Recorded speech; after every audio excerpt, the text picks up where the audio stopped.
Okay, so good morning. I'm Elena Muscarella from ACRA.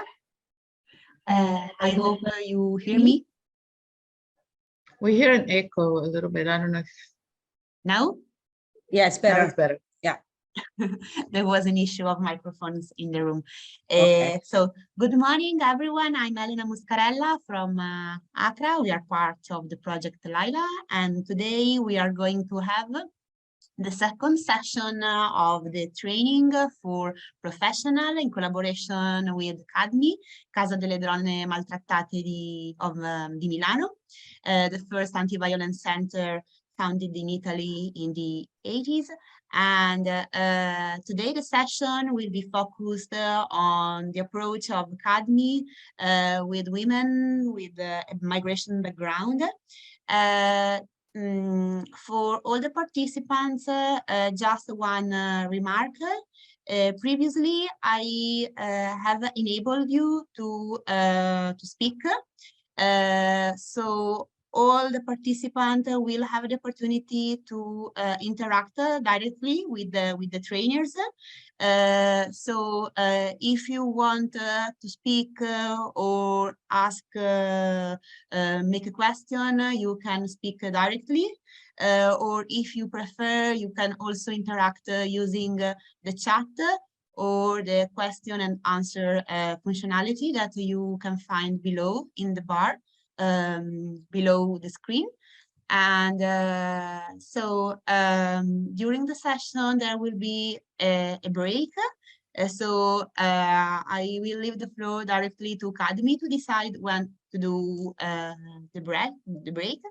And so now I will leave the floor directly to the colleague of CADMI. So have a good session.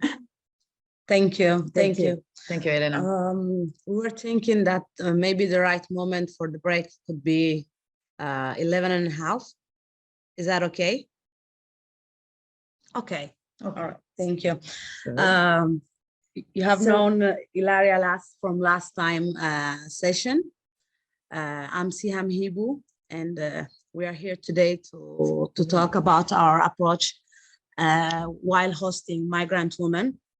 And we're going to talk in the first part, give you the general background from where migrant women come. And in the second, we will illustrate you and go into deepen with our daily work with migrant, asylum seeker, and refugee women. Thank you. So, hello, everyone. I don't know if everyone who is here today was also here last time. So I'm Ilaria Baldini, and I've been an operator in CADMI for 10 years or longer. And I'm also part of the board, and I'm also part of the training team, both with companies and in schools. Siam. I'm the head of the shelter houses. And CADMI have two different shelter house projects. One is the classic shelter houses, and the other one is specific for migrant women. I'm here in CADMI not from long time like Ilaria, but let's say around 5 years now. Thank you. So we are here today to get into the specifics and the challenges of accepting in our center and receiving migrant women who survive multiple violent experiences. We all know, and in particular, we're going to be talking about our experience in receiving here asylum seeker women and refugee women, which means these are women who are coming from countries. They take a long trip to come here.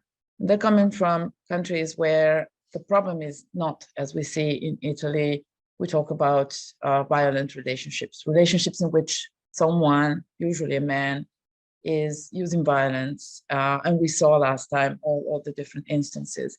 We're talking this time about women who grow up sometimes with a denial of their dignity as human beings in terms of canceling their rights. And violence is an experience that is across their whole life. It doesn't just come from a relationship when it starts.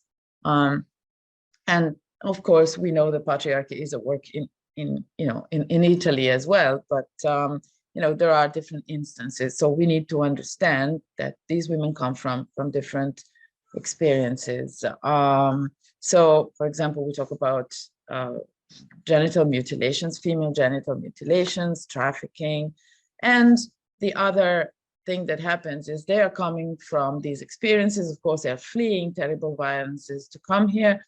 Once they get here, they are isolated. And so the vulnerability that comes from the violence that they have experienced is increased by the fact that they arrive in this country and they're not understood in their culture and they're isolated. So, vulnerability increases. So there are two main reasons why they come away from their countries. One is to reconnect with a family, perhaps with a partner, a husband, and the other one is looking for a better future and fleeing all sorts of violences. So today we'll try to get into, from our experience, give you some examples of the stories that we hear, the kind of experiences that women bring to us. And of course, there are different ways of leaving, different ways of traveling to Italy. And the thing is, they come from violence, they flee violence in their countries, then they fall victim to all types of violence at every step of their escape. So just a second, sorry. One important thing is we say 1 in 5 women have faced different types of abuse to accomplish their dream of freedom. I would say that probably it's even worse than this. I mean, this is, as we will see, violence seems to be at every step of a trip to freedom. And, once these women get here, their dream is not fulfilled. And this is our work to make sure that this can happen. Okay, so the types of violence that we all know, sexual abuse, we know what that is, physical abuse and psychological abuse and intimidation, emotional abuse, economic, human trafficking, forced marriage, and not just forced marriage. So these women sometimes things are not so clear when we talk about violence. We all know that very well. For example, there's also arranged marriages in which a woman has apparently chosen to accept. And this is what women report to us. But that acceptance sometimes comes from coercion that gives them no other road except to fake an acceptance in order to survive and wait to create the possibility of escaping. Sexual abuse for these women comes very often in the families, in society. The stories that we hear, it may come from neighbors. It may be something that is not recognized. They may be in their homelands, be the ones who are blamed for the things that happen to them. They may be blamed for trying to say that this has happened to them. And then there are types of physical abuse, of course, that being beaten frequently by, men in the family or around the family, the psychological abuse and intimidation.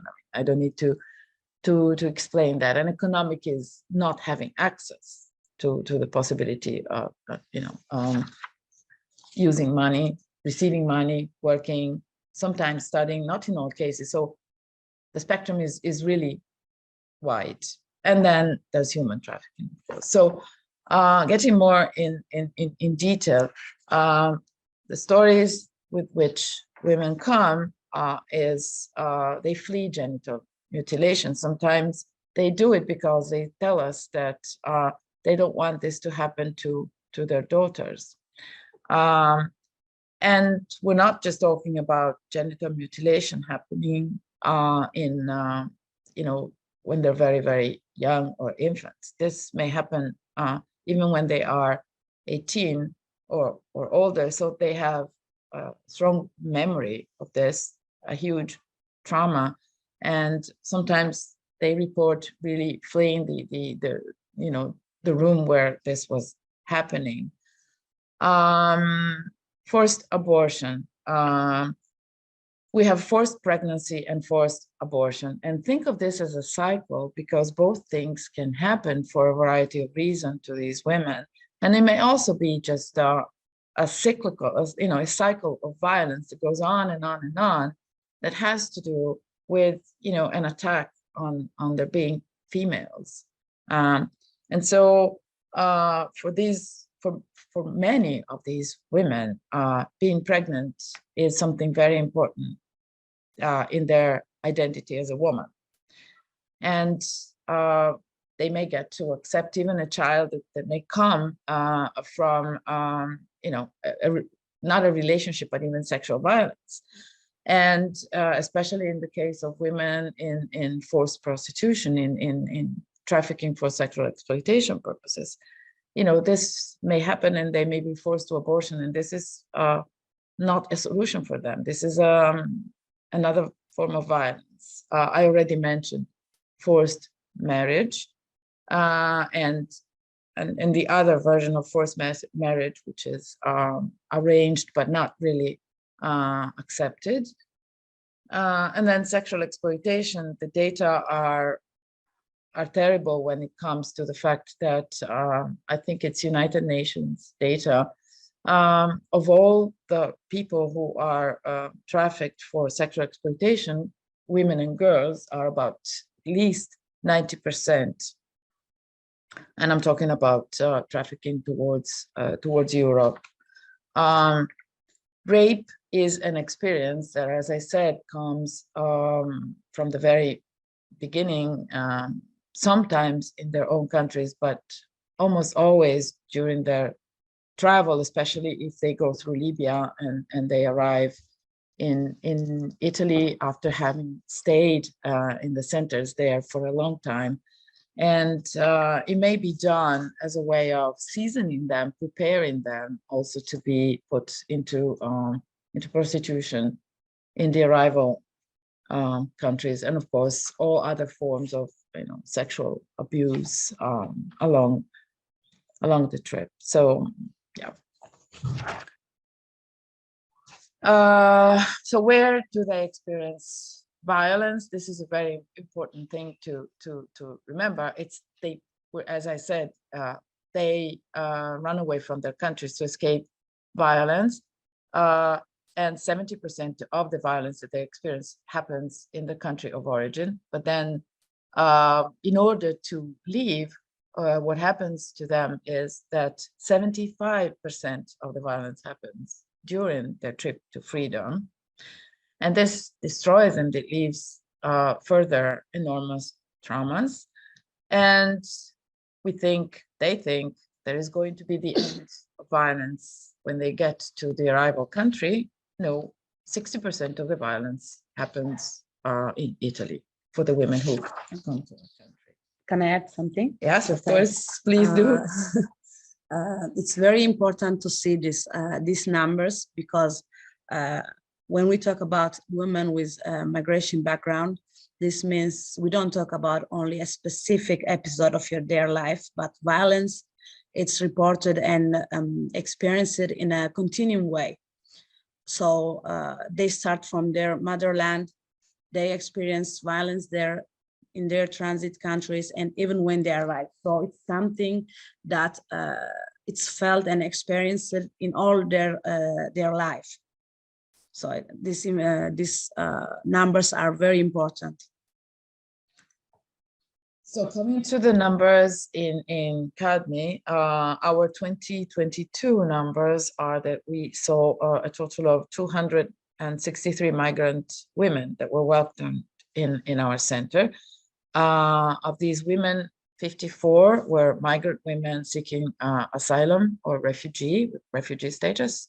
And 16 of them were hosted in our shelter. So 6% of these women have been sheltered, and they brought to us, of course, a variety of experience that we'll try to share with you without getting into the detail of single women, but try to give you a picture of the situation. So at this point, I will leave the floor to CM, and we'll interact with you. But the big question is, given that there is so much violence in the stories of these women, that this really involves a lot of the things that we deal with. A question that we have is why so few arrive at the anti-violence centers, and we're talking about also women for whom when they come here, the experience that they have is I talked about the two ways, that the two main reasons. So when they find themselves here, for example, with a husband usually, or a partner in their communities, they're very isolated. But what they experience is, on top of what came before, you know, domestic violence, and they don't know what to do, precisely because then they're more vulnerable because of the lack of language and, you know, other aspects in their community. In a way, it becomes part of their identity there. So that's one kind. And then there's also all the other violence. And again, we would like today to try to explore why they don't come and what we can do to make them come to us, and also analyze why it would be so good for them to come to us. Yeah.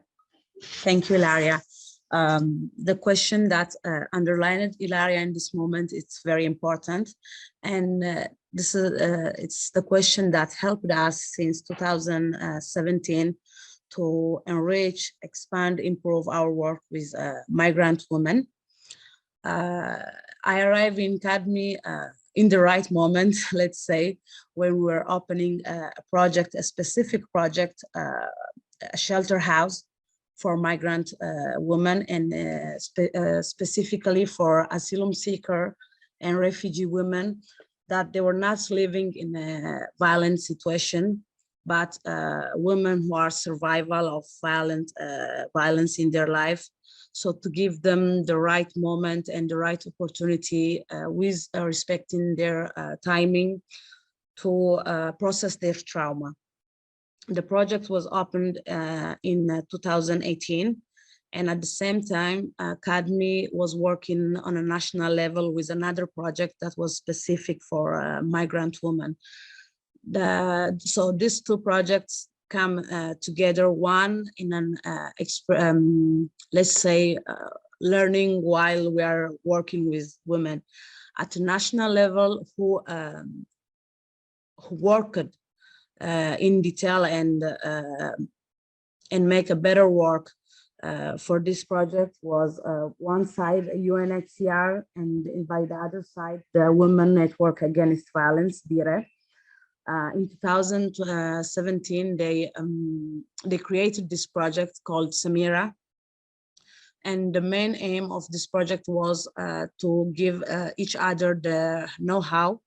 One side, CADMI had to give all the tools to UNHCR about violence and knowing the issue into detail. And by the other side, UNHCR had to give and underline the framework of asylum seekers and refugee women. Starting from this collaboration, in the following years, many things came out, and the project of CADMI, let's say, was created as a pilot project in Italy, because differently from all the other shelter houses, women the women we host in this house, they are not women in a living a violent situation, but are women who have experienced violence, but they never had the opportunity to process it. Since the beginning of this project, we hosted almost 18 women. In some periods of our project, we had also women with children. And this helped us to understand that, yes, CADMI can work with its own methodology, but we had to adapt it with the needs of the migrant women. So our methodology as our colleagues underlined and illustrated you last time, it remains the same. So our key basis of our methodology remain the same. So confidentiality, anonymity, no judgment, active listening, freedom of choice, gratuity, no obligation to report remain the same. What we improved in this methodology is the fact that migrant women bring specific needs. And another important thing that came out is how migrant women arrive to our center. This is an important thing we have to know, because usually when a woman living in a violent situation is the one who calls or comes to our center. When we talk about migrant women, it's migrant women, they don't know that anti-violence center can support them or can create and make projects with them. So it's always other organizations who address migrant women to our center because they don't know, because we are not that specific organization that can promptly help them in terms of, let's say, documents. CADMI in these years, after like its big work, it started also to support women that they don't have, when they arrive in our center, they don't bring only violence situation. Let's say a migrant woman is addressed to CADMI, and when she comes, the first thing she asks is, I need support with my documents. So at the beginning, it's not so easy for the operators, frontline operators, even receiving a phone call with a woman asking support for documents. But nowadays we can say that under this request, there is always a story of a woman that has gone through a lot of violent situation. So the women that are addressed to our center are addressed by the police officers from other organizations, and in these years from the International Commission for International Protection. What makes migrant women more vulnerable, let's say, than other women is that they don't have, first of all, their documents. So when they arrive in Italy, they are not aware of their rights and duties.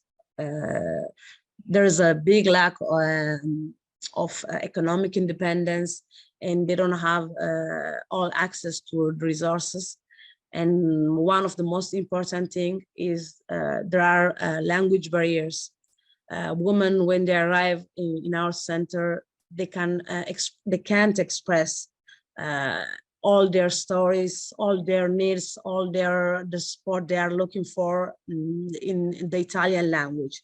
Yes, in the past years in CADMI, many operators, they could speak English, French, Spanish, but it was only a language tool.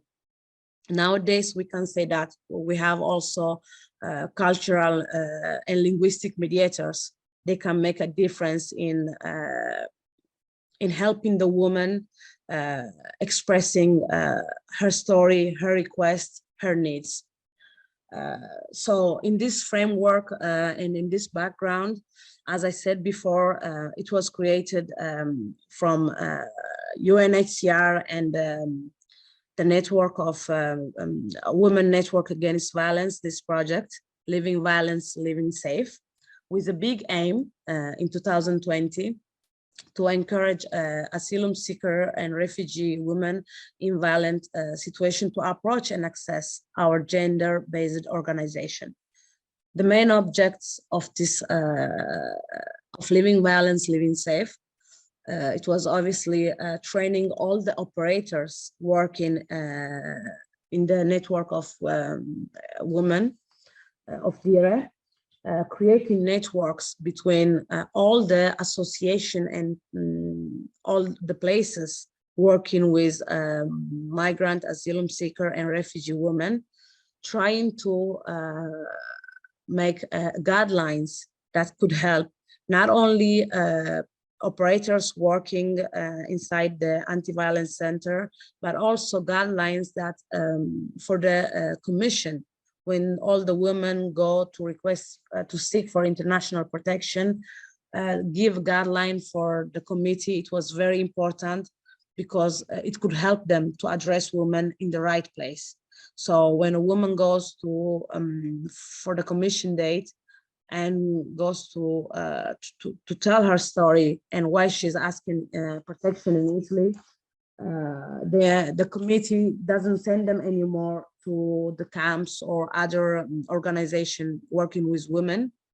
They can address them based on their story. And if violence is the central in their life and in their story, they can address them directly to us.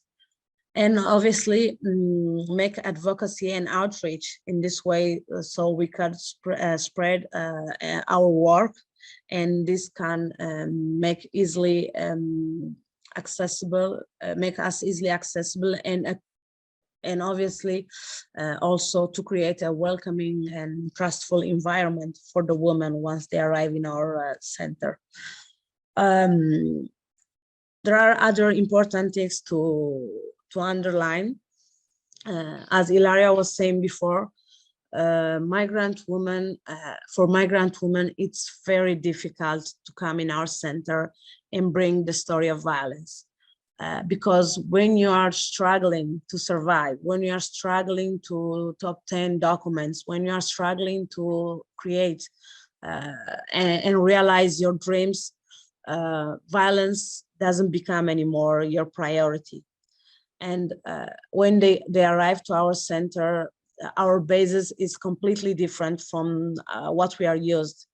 We women arrive to our center and the basis of our relation is violence. So women supporting women, starting from the violence experience.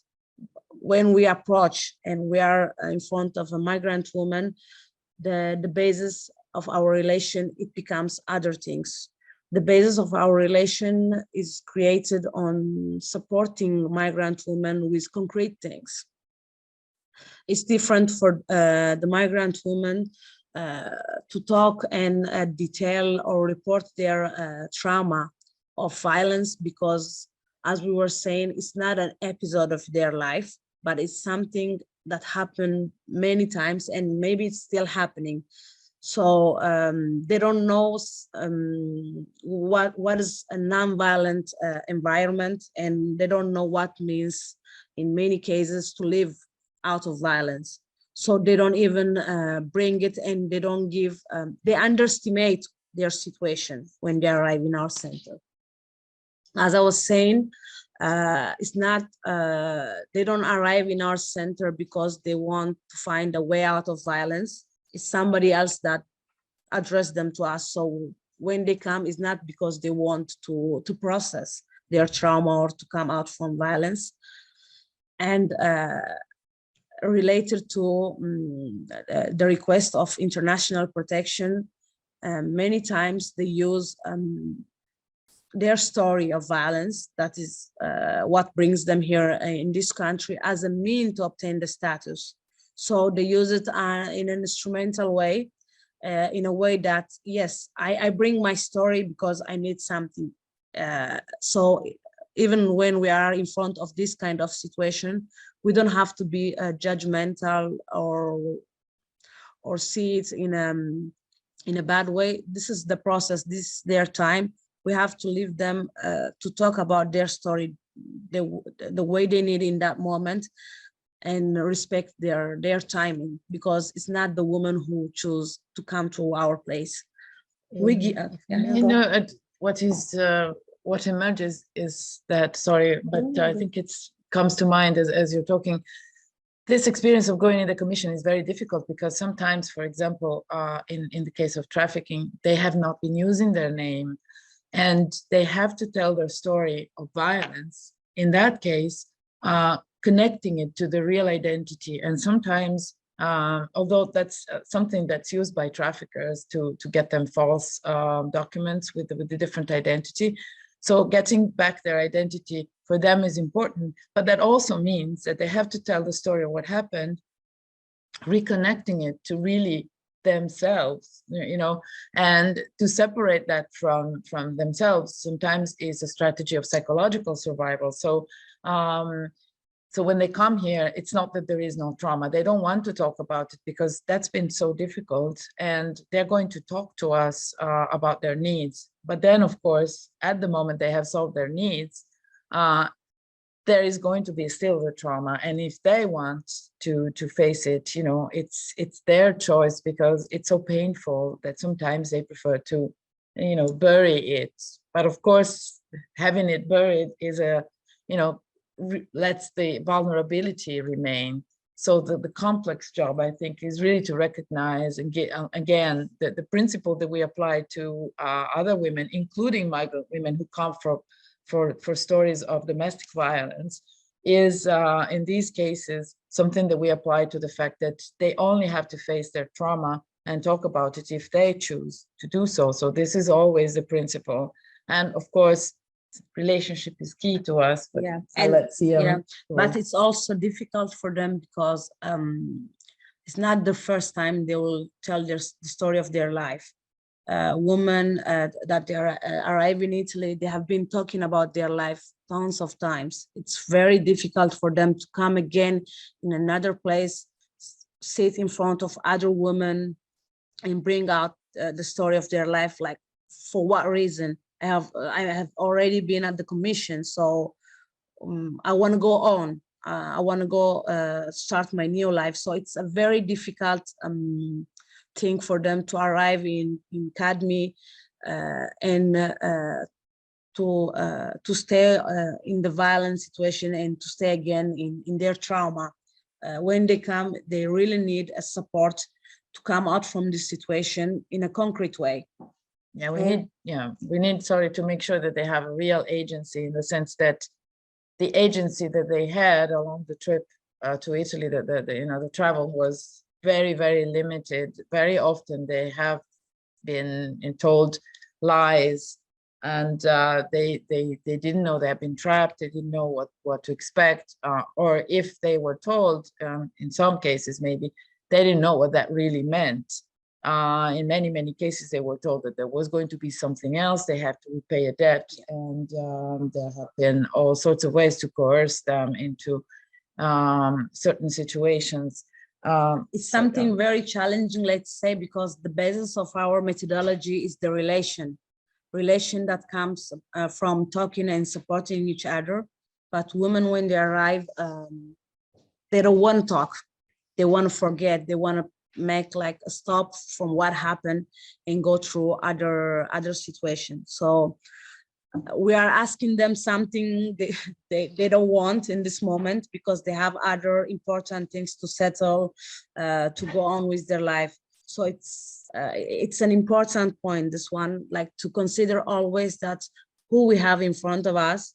And it's very important to understand that migrant women, especially asylum seeker, refugee woman, wants in that moment.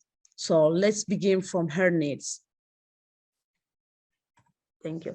So living violence, living safe, like the enriched our methodology, as I was saying before, underlining 4 important and fundamental elements in the welcoming process. Their needs, that they are mainly documents, accommodation, job, and giving them independence, economic independence.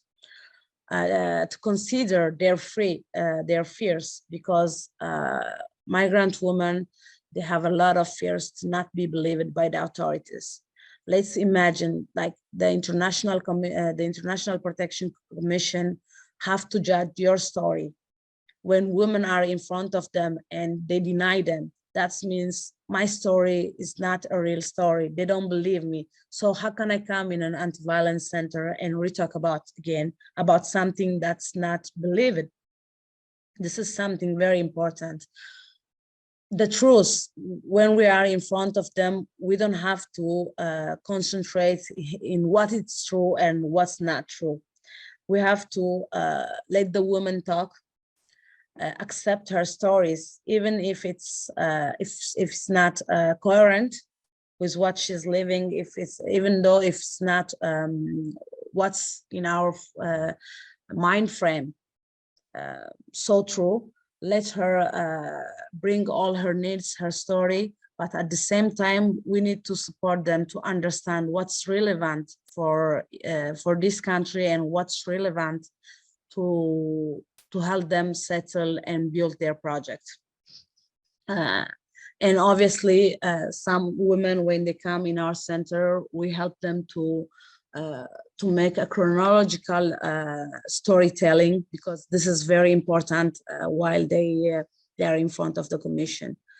And and last but not least important thing, it's the trust. That's the main key of our relationship with while supporting women. It's very important to establish a relationship with trust.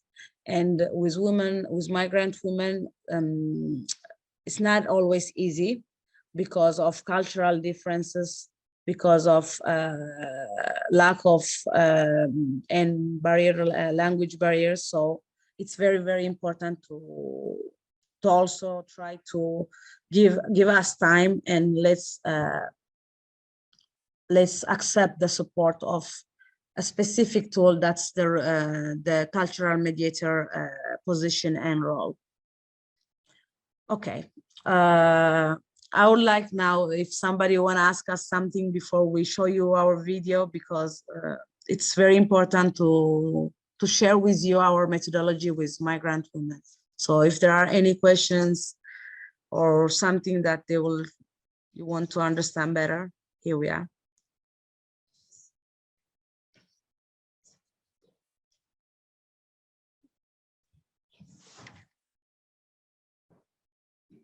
In chat, maybe there's something. Let's go see. There's something in chat? No, just greetings. Okay. So let me share the video then. It's about half an hour, so we will have a break. Let's have a break first, and then we share. Maybe we can see the video and then have a break afterwards. Yeah. See the video afterwards. So after Okay. the video, then you can, during the video, if you want to take notes and questions. Oh, wait. We Yes, have they another. say see the video. All right. Okay. Thank you.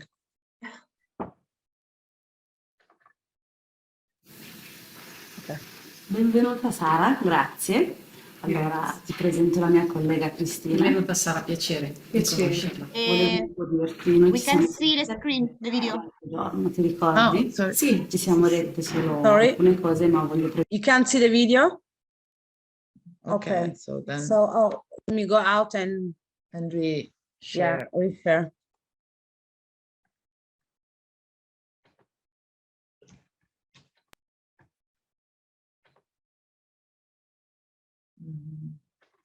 We see the presentation Benvenuta Sara, grazie. Nadia? and we listen the audio. Presento la mia collega Oh, wait. Cristina. Benvenuta Sara, We have piacere. to-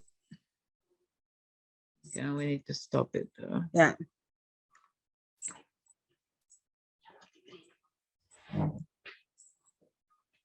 Forse devo andare qui sopra per farglielo vedere.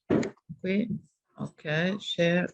Casa di Now? Accoglienza delle Donne Maltrattate Milano. Okay. So now we La commissione, come mi hai detto al telefono, ti ha detto di venire da noi, e noi siamo un luogo di ascolto per le donne. Lei è la mia collega Cristina e ti ascolteremo oggi, e tutto quello che si dirà in questo momento rimane all'interno nostro, e abbiamo un metodo di lavoro che tutela bene le donne. Ok, sì, Sara, volevo dire, so che, perché mi ha anticipato un po' Siam, che un po' di italiano lo conosce, quindi cerchiamo di parlare in italiano. Dove non ci capiamo, Siam ci aiuterà anche per capire un po' la sua cultura, sicuramente, perché Siam conosce molto bene la sua cultura, quindi per noi è molto importante che lei qua si senta compresa, capita, e anche perché dobbiamo poi cercare di capire con lei come andare avanti, che progetto fare. Ok? Quindi bene, sono contenta di essere con Siam perché per noi è fondamentale ovviamente.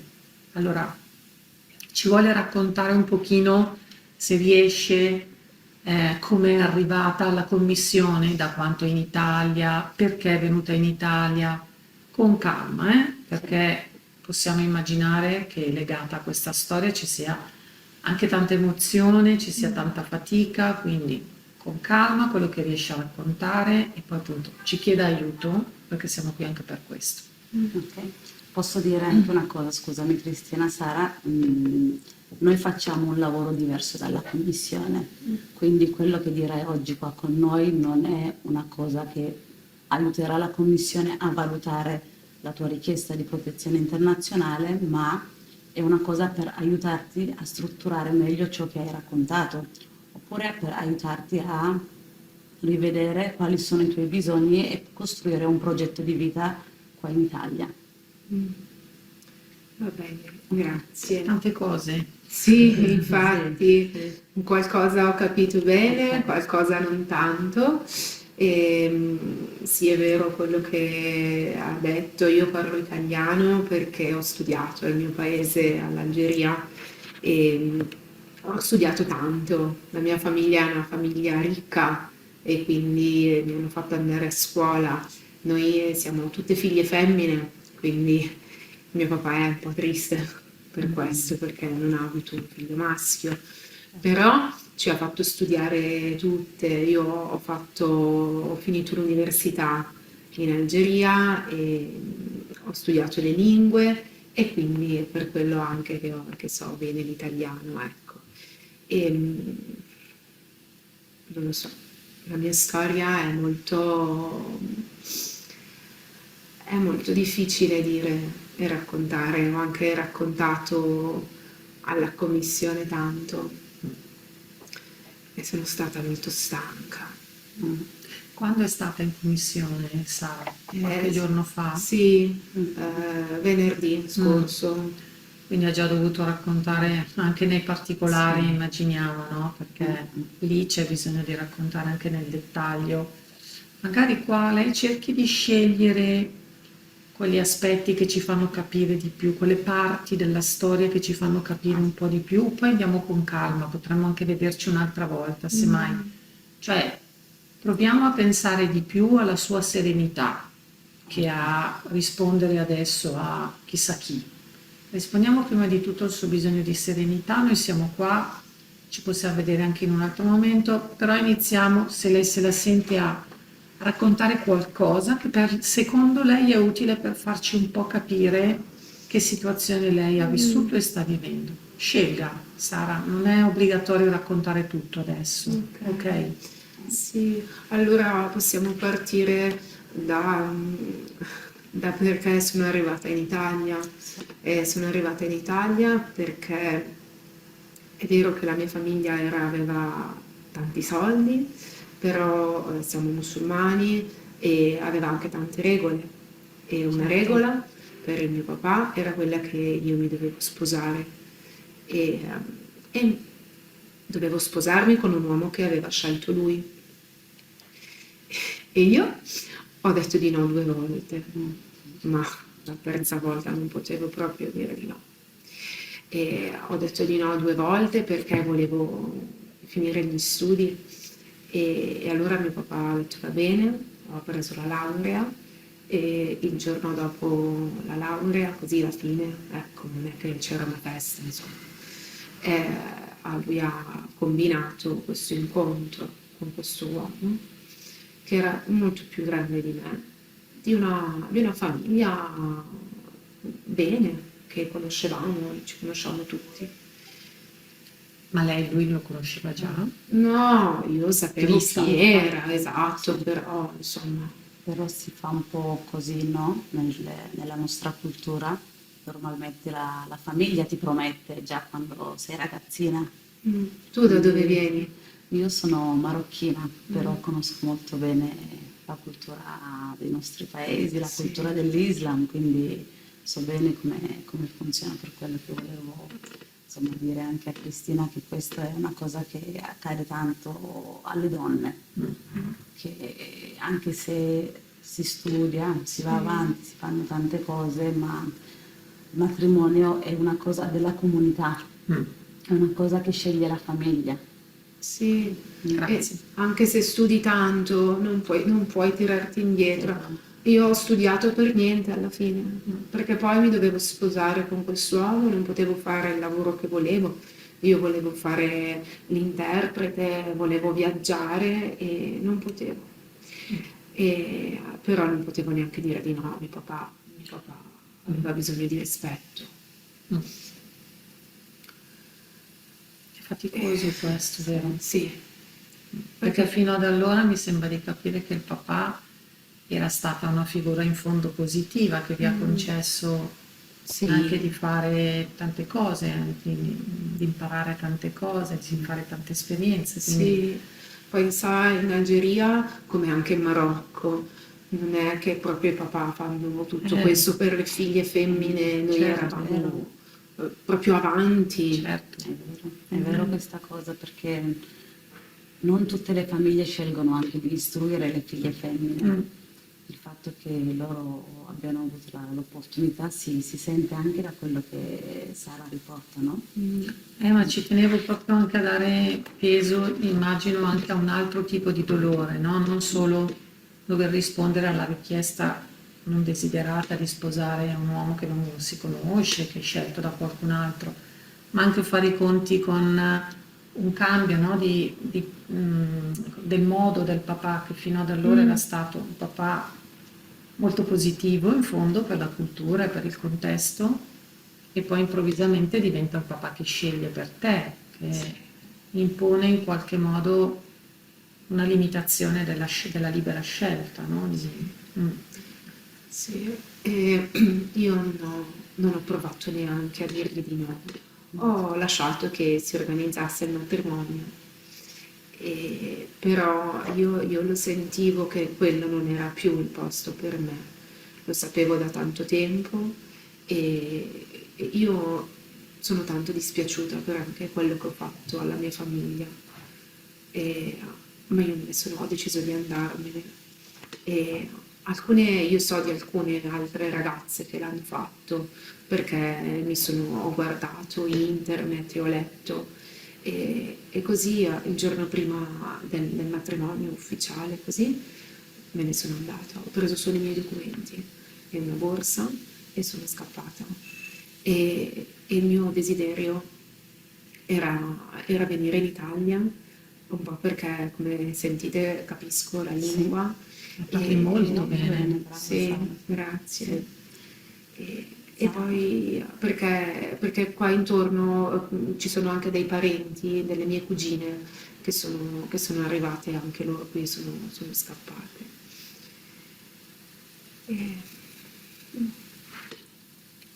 Come sono scappata? Sembrava una ladra nella notte e io avevo dei soldi con me che ho dovuto prendere e li ho dovuti dare a delle persone perché mi facessero fuggire. Non avevo abbastanza soldi per poter prendere l'aereo e soprattutto la mia grande paura era quella che potevano trovarmi. Se io facevo un biglietto dell'aereo subito mi potevano trovare. La mia famiglia tutti hanno studiato e mio papà, questa cosa è nella politica e quindi La famiglia influente. È pericoloso, io non volevo che nessuno mi vedesse.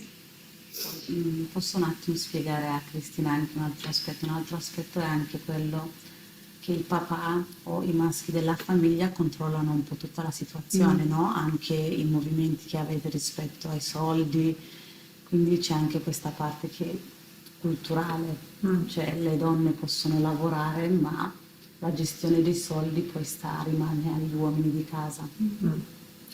Quindi è chiaro che tu per usare dei soldi, come dire, per il papà era un attimo scoprire che tu quei soldi li avevi usati e immagino sia stato anche complicato proprio poter accedere a quei soldi. Sì, mi sono fatta aiutare dalle mie sorelle e quindi e anche un po' da mia mamma però nessuno ha raccontato che cosa aveva in mente di fare. Loro pensavano che servivano così perché dovevo fare delle cose dopo il matrimonio, ecco. Però io ho fatto una cosa che adesso mi fa tanta paura, io non posso più tornare là.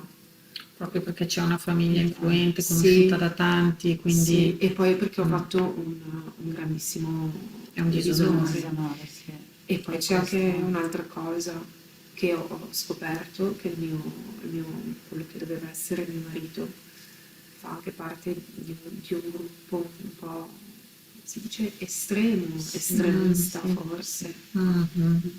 E Quindi legato alla religione, Sì, per il mantenimento di una forma di religione molto esatto. radicale, molto... Sì, e se io dovessi tornare loro mi ammazzano. Questo è anche quello che crede anche la mia famiglia, che le donne che fanno questa cosa, che scappano o che hanno un altro uomo, devono essere ammazzate. E io penso che sarà così per me. Tanto coraggio, Sì. Sara, Sì. veramente, tanto scoraggio, scegliere, affrontare affrontare. anche il viaggio nel modo in cui ha fatto Sara, perché non è una cosa semplice, ma soprattutto le donne che vengono dall'Africa del Nord non fanno questi tipi di viaggio, no? Quindi è anche stato molto forte il viaggio, aver incontrato varie persone, aver visto tante situazioni che sono completamente... Il viaggio mi fa male, mi fa molto male. Io Infatti, non voglio ricordare il sì, viaggio. hai già parlato, penso, infatti non dobbiamo stare, oggi era molto più importante per noi, Sara, un po' capire quali sono i tuoi bisogni oggi, perché penso che sia molto difficile parlare e raccontare la propria vita a tante persone, no?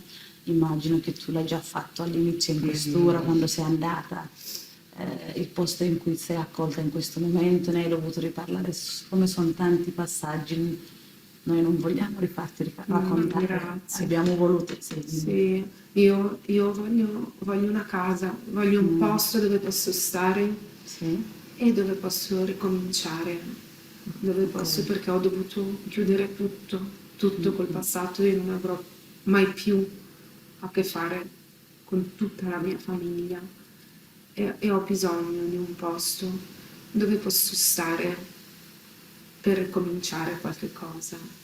E adesso sono in un posto, io sono molto grata all'Italia che mi ha dato un posto adesso dove posso stare, ma c'è un sacco di gente, ci sono tantissime persone, e certo grazie a loro ho potuto fare i documenti, adesso ce l'ho. Quindi lei ha già ha già fatto, sì, ha fatto la commissione Ok, e sì. le hanno già riconosciuto la protezione ok, internazionale. scusa, mi mancava questo pezzo.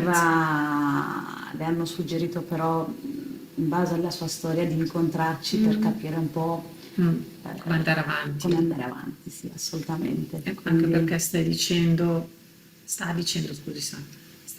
che c'è una situazione un po' difficile lì dove sta, nonostante insomma ci sia un posto dove poter stare, però Sì, condivido la stanza con altre 6 persone, sono tutte donne, però ognuna, siamo tutte più o meno della stessa cultura, ecco.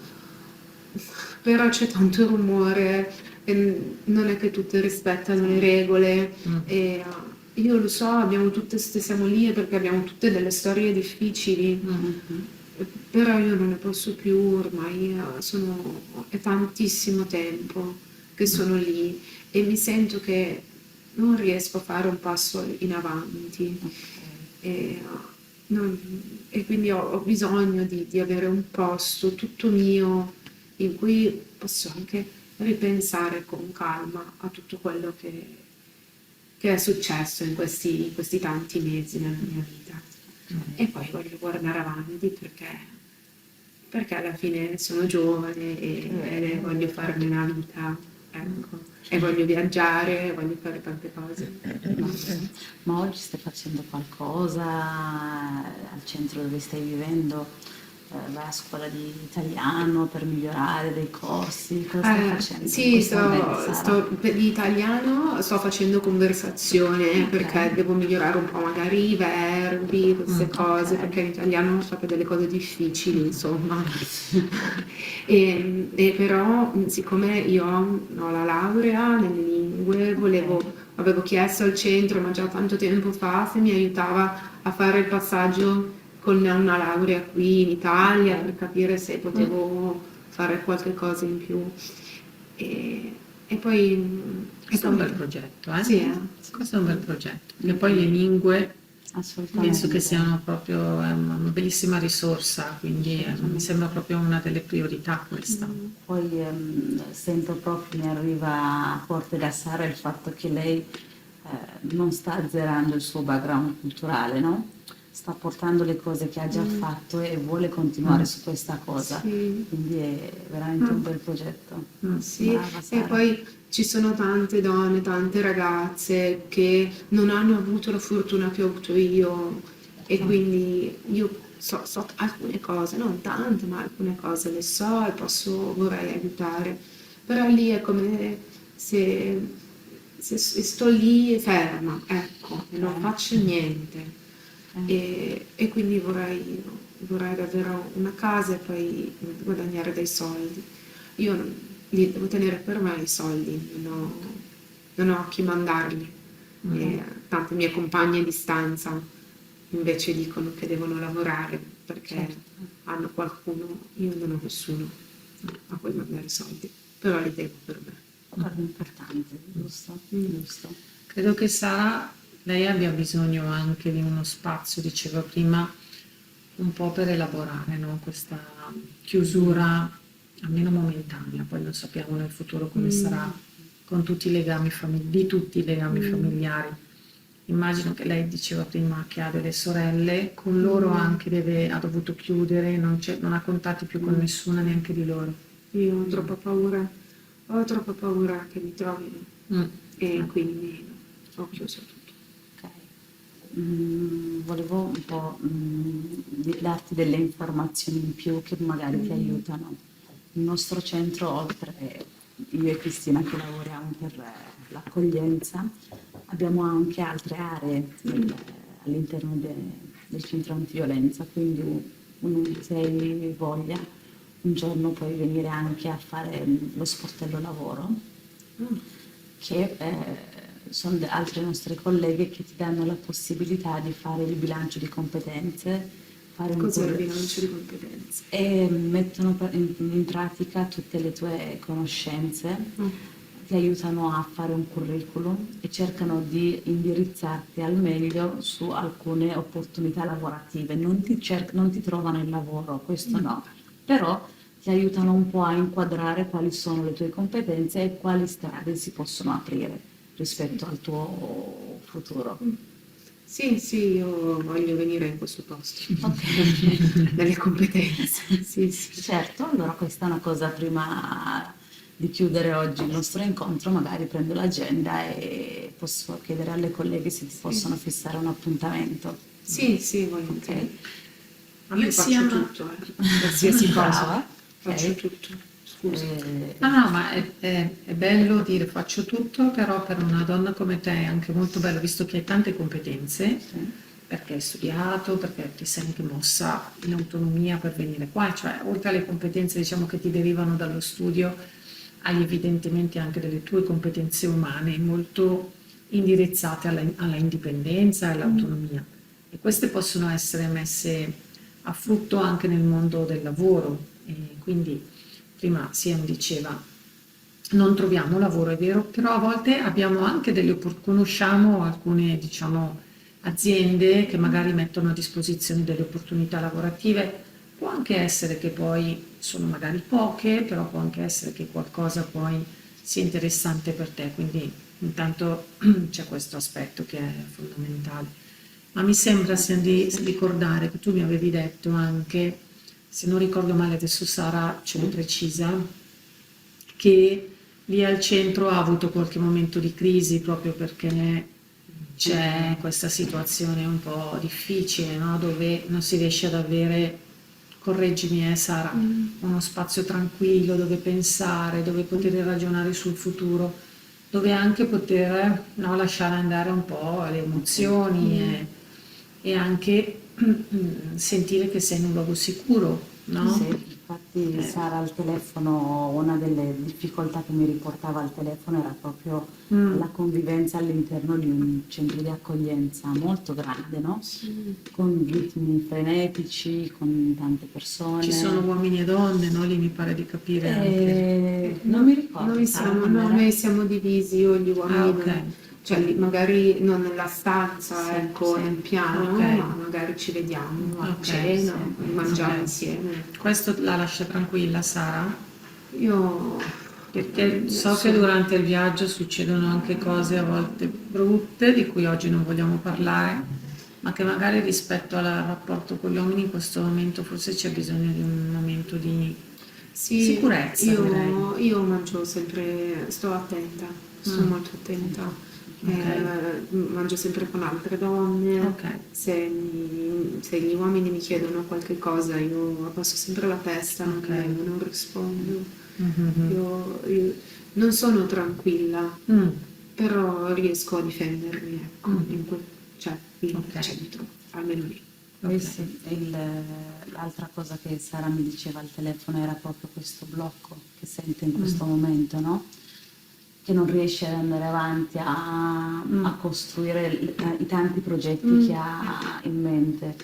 Infatti voleva anche, prendeva in considerazione il suggerimento della commissione perché proprio voleva trovare uno spazio per condividere con persone nuove. Già quella che sta facendo Sara secondo me è una cosa molto coraggiosa perché ci ha sentito al telefono, ha accettato e anche in questo momento ci sta dando la fiducia e il suo tempo, no? nel portare quali sono i suoi bisogni. Grazie. No, Grazie, noi infatti grazie. siamo davvero, glielo diciamo proprio perché crediamo molto nel fatto che quando una donna che vive un'esperienza così si rivolge a un centro come il nostro, dove ci sono delle sconosciute, no? Tutto sommato, vero, siamo qua tutte donne, però lei non sa chi siamo e sta venendo a raccontare una cosa molto sua, molto intima e ci sta portando anche un desiderio importante, cioè quello di costruire il suo futuro qua in condizioni diverse, no? Da quelle che ha vissuto sempre al suo paese, quindi sta proprio affidando qualcosa di molto importante a delle sconosciute. Per questo le abbiamo già detto più volte che è coraggiosa, che ha fatto un passo importante, perché crediamo davvero che sia un passo estremamente di valore questo. Quindi secondo me lei ci ha già detto tante cose. Assolutamente. Ci ha detto che non è pronta in questo momento a riparlare soprattutto di una parte della sua esperienza e noi la lasciamo lì, magari in un futuro quando ne avrà voglia Assolutamente. c'è la disponibilità non solo ad ascoltarla ma anche a sostenerla magari con un percorso psicologico, magari con altre professioniste, ma ora non è necessario. Scusa, Prego. hai capito questa parte, Sara? Brava, grazie. Non tanto. Infatti, ok. Scusate. Grazie, no, anzi, Il blocco di cui abbiamo parlato anche al telefono, se ti ricordi l'altra volta, è tutto quello che tu hai vissuto, sia quando eri in Algeria, ma anche rispetto al viaggio che hai avuto, siccome non è il momento e non è una cosa che tu vuoi toccare in questo momento, Cristina sta dicendo che al momento la mettiamo lì. Quando sarà il momento, la lasciamo che non la devi per forza vedere oggi, ok? Se ti fa piacere, con il tempo necessario, quando sarai pronta, è una cosa che puoi rivedere e qui è il posto giusto oggi per te, no? Per rivedere anche questa cosa. Quindi non devi parlarne oggi. Io prima ho bisogno di una casa dove Certo, posso infatti stare. adesso per quello che mi sono fermata è, siccome il bisogno tuo di oggi non è quella cosa lì la lasciamo, no? È un peso che tu ti porti, però più di questo peso la casa è la cosa più importante per te, quindi stiamo su questo tuo bisogno. Poi, quando sarà risolta questa prima situazione, questo primo bisogno che tu ti porti, rivedremo anche tutte le altre cose Il se lavoro vuoi tu. poi. Certo, Sara, assolutamente. No, è importante io che tu l'ho dimenticato. Sara, tenere al dito. ok, ed è giusto così. L'importante, tu devi sentirti libera, tranquilla, di portare quali sono i tuoi bisogni, perché noi lavoriamo e ti supportiamo in questo rispetto ai tuoi bisogni, Ok. ok? Quindi sentiti libera e porta tutto quello che vuoi portare, perché è importante, ok? Sì, stavo proprio dicendo questo, che le cose importanti che avevi portato tu, a parte questa cosa di cui non vuoi parlare e che noi rispettiamo, sono proprio queste due cose che tu adesso ricordavi benissimo a Siam, la casa e il lavoro, che dal nostro punto di vista sono proprio gli strumenti, cioè tu devi sapere, possiamo darci del tu, Sara, sai Sì, che sì. noi in italiano abbiamo questa Sì, sì, differenza, sì, sì. se anche tu lo dai a Sì, me sì, va bene, possiamo va bene. essere più Ok. confidenziali. Allora, per noi qua è molto importante la libertà delle donne e libertà vuol dire poter vivere secondo i tuoi desideri e con la tua libera È scelta. per quello che io sono andata via. Esatto, questo si capisce molto bene. Sì, sì. Infatti mi viene da dire, questo è un discorso che tu puoi capire tanto bene perché si sente che vuoi questo. Quindi per noi è proprio fondamentale adesso cercare di ragionare con te sulle due cose che tu con molta intelligenza hai individuato come i punti su cui appoggiare la tua libertà, che sono un posto sicuro e tranquillo e un lavoro. Anche per noi è questo. Poi tante altre cose, ogni donna ha delle cose diverse da altre donne, ma questo è fondamentale. Ma per la casa come facciamo? Ok, allora sicuramente Sara, come ti dicevo, oggi faccio anche la mediatrice, ma sono anche un'operatrice qui all'interno del centro antiviolenza. Come ci dicevamo con Cristina, noi abbiamo delle case, ok? Ovviamente ci dobbiamo rivedere per concordare e parlare di queste case, no? In particolare abbiamo un progetto per donne migranti, un progetto che proprio fa il caso tuo, Sì, ok? migranti. E quindi te ne parleremo e appena ti diamo il secondo appuntamento, in questa occasione riusciremo un po' anche a descriverti bene la nostra casa, come funziona.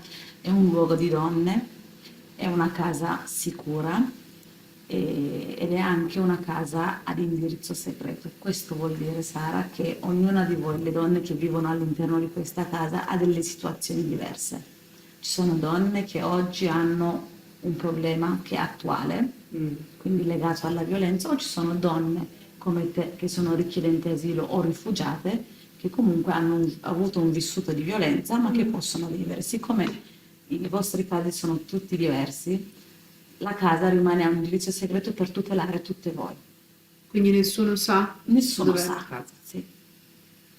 In questo modo noi vogliamo, scusami Sia se ti interrompo, in questo modo noi vogliamo che ci sia proprio una garanzia di sicurezza, che poi dovete gestire voi, perché siete voi che poi mantenete segreto l'indirizzo, ma come ti diceva Siam, devi pensare che in quella casa oggi magari c'è una donna che ha un uomo che la sta cercando qua, quindi per noi è fondamentale, no? Che lì ci sia una sicurezza, ma alla fine anche per una donna come te che magari non ha un uomo qua che la cerca, avere un posto proprio sicuro, almeno in una fase della vita, è una risposta a quel bisogno di tranquillità che tu prima dicevi, no?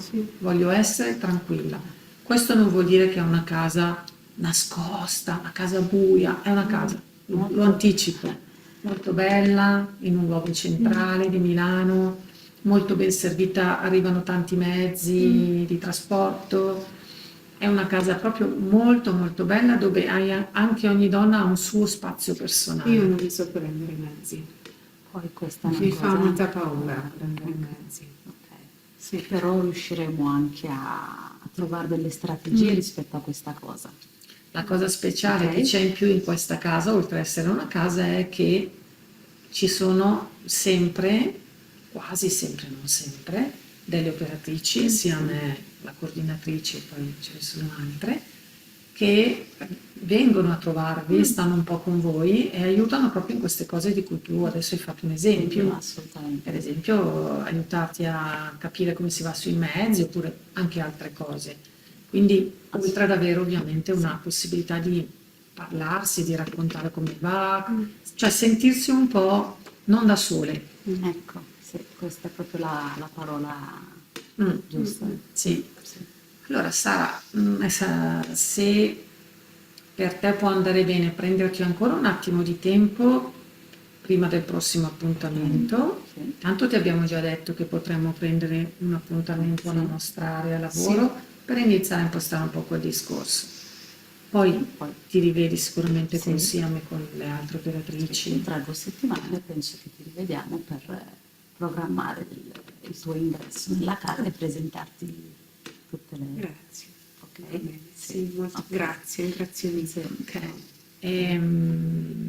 Niente, quindi forse questa è già un primo passaggio per farti sentire. Noi teniamo tanto che tu esca da qua un po' sollevata, no? Sì, Perché sono sollevata per lavoro, per la casa e anche perché qualcuno mi accompagna sui mezzi, che è la mia paura più grande. Perfetto. Sempre piedi. Perfetto. Allora, io sono molto contenta di averti conosciuta, sì, sia mi aveva anticipato Grazie. e quindi ci rivediamo presto. Va bene, a presto. Grazie, sì, grazie.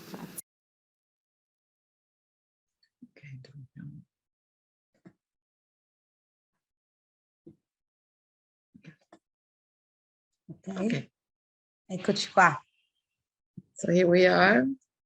We want to take our break now. Okay.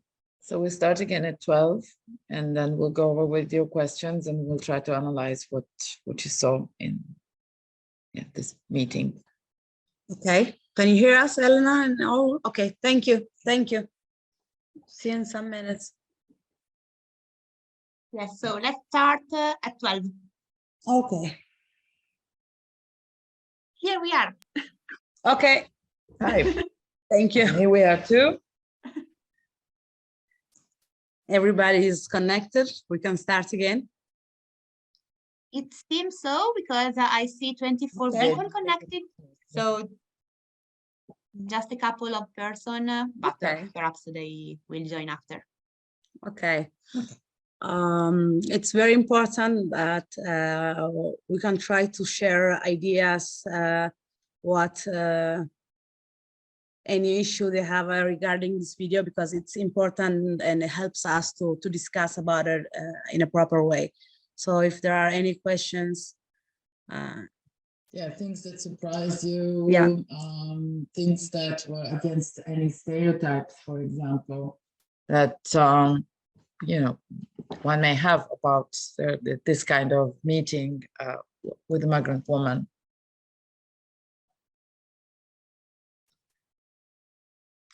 We'll just wait a moment to see if there are any comments. Otherwise, we'll start, or comments and questions. Yeah.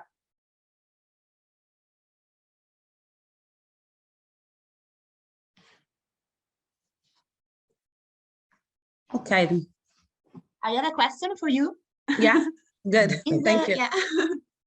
Because the video you show is the experience of a woman that call directly the anti-violence center after to be referred by the commission.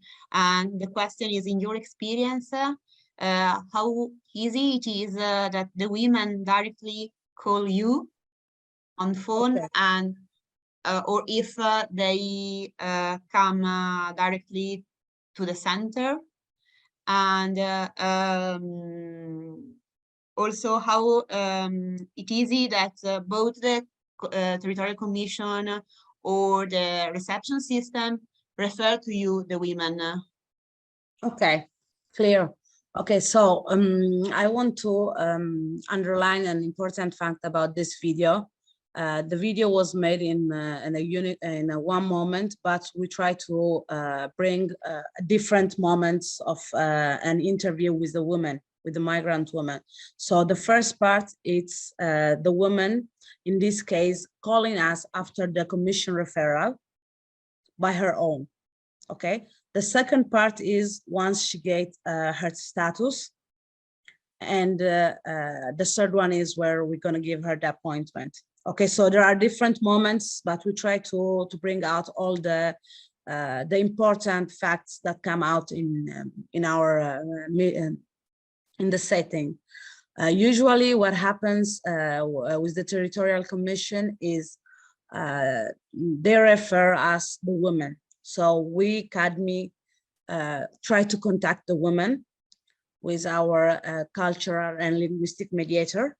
Okay, so as it's easy to explain better why we are making this call. The Territorial Commission, when they give us the women's personal data, they send us even their that they agree, like their personal data come to our center. So when we call them, we try to explain who we are and why we are calling them. So this is the main thing we do. In some other cases, the women called us, but these are rare cases because our position with the Territorial Commission is very clear. We don't want the Territorial Commission to judge the woman's story because of our work. What we do is support the women to trace and come back again with their story and to put their story and highlight what's relevant in their story life. So we support the women. We don't want any judgment when they come to our place. So based on this fact, many women, they are even, they don't understand why the commission, they refer them to us. But once they arrive, those who accept to come to our center, they really gain the opportunity and they really want, they understand the importance of being in the right moment. Many of them, they say, I wish I could have known you before I did my commission, because I could have the right support and I would have gone ready and in a proper way.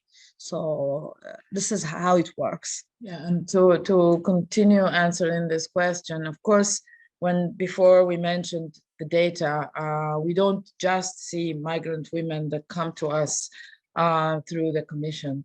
So in many other cases, most of the cases, they come because they see domestic violence or other types of violence. And so they can be referred to us, they can find us by themselves, they can hear other women. Sometimes it can be the consulate that can, of their country, that can send them. It may happen, as it has happened, that something happens in hospital related to a pregnancy, for example.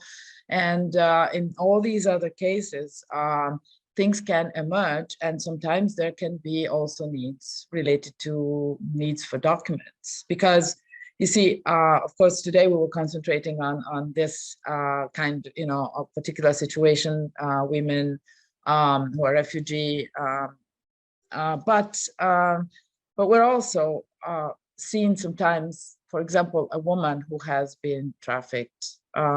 Trafficking cannot just happen in one way. It may also happen with fake romantic relationships. It can be a kind of coercion that has to do with a lot of psychological manipulation. And so the woman may find all of a sudden that she's without documents, the situation is different. And so we see a lot of complex situations, a lot of different, And also this year, our levels. main concern was to make outreach in all the informal contests. This means to go and reach women that they are not supported or inside any refugee camps, associations. So all those migrant women that they don't have the access to these places. And we have been working through all the 2022 and 23, making outreach in these contests. And we have found that there are a lot of women, they don't have access to any and possibility to come to our places.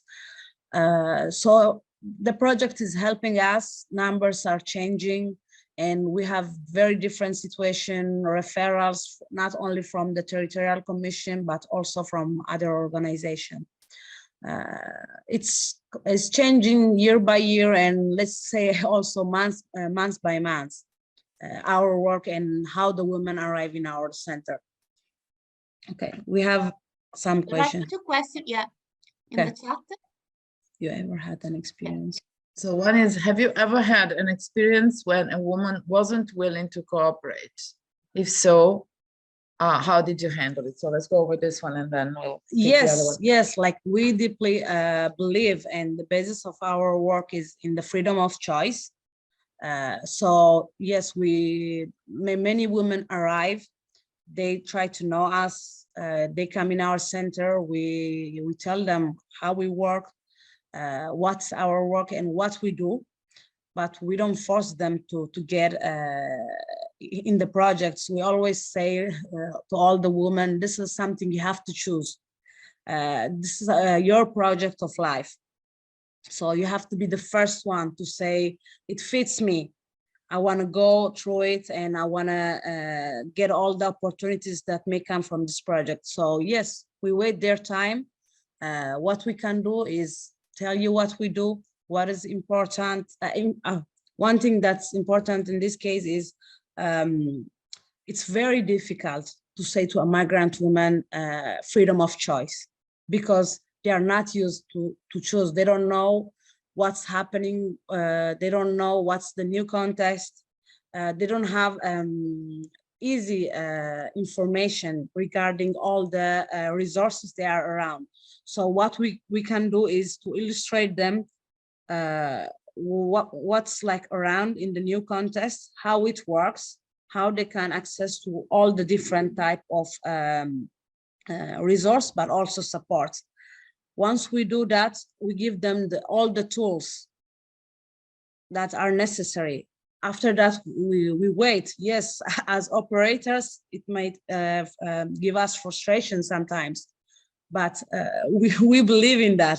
So yeah, a project can only work if a woman really chooses. And it may be that sometimes she doesn't choose us. This has happened. Yeah.